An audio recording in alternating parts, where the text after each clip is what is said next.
Here's a run through of the 40-ounce animated tumbler mock-up. When you open the file, you should also make sure, when you download the file rather, that you've got all these files together. You'll need the PSD and these 7 video files, so just make sure they're all in the same folder as your PSD. To get your design on the tumbler, we do is follow this pink layer here and double click this thumbnail, and then this, you don't do anything in this section, you just double click again this little thumbnail, step 2, and then you go as your design, and then to put your design on, go File, Place Embedded, navigate to wherever you keep your designs, plonk it on there.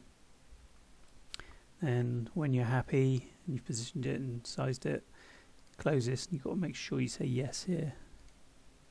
And again, close this one, saying yes again. And then use this little blue scrubber here to preview to make sure everything looks sensible. When you're ready to make the video, just click this burger menu and you'll see a render video in the menu there. You can probably go with all these defaults. All you really need to do is set a name for it and then select a folder where you want to save it and then click render. And it will take a minute or two depending on how fast your machine is. To change the colour of the tumbler, what you need to do is open this folder here and you'll see these 2 blue areas here. If you double click the colour overlay, you can see this colour picker here, and you just click on that and then select the colour you want.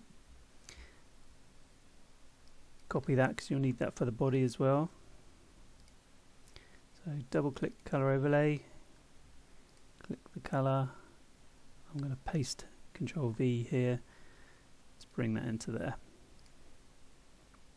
Okay, to change the background, you just go File, select the background layer there, just so you're in the right place, and go Place Embedded, and then navigate to wherever you keep your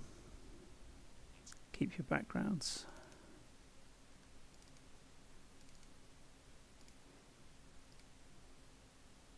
And size it up if you need to.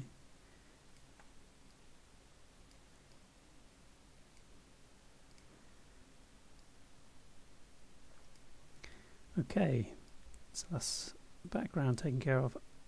You can adjust the shadows, turn them off, turn them on, change the opacity if you think they're too strong.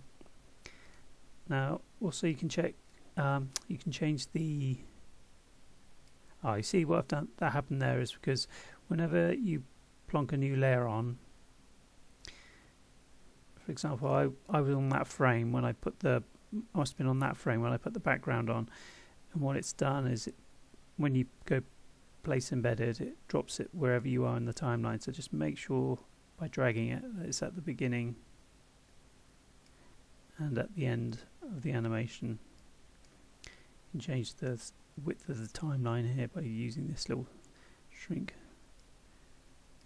Okay, so now my background is, get out of the way. So it should be there all the way through now.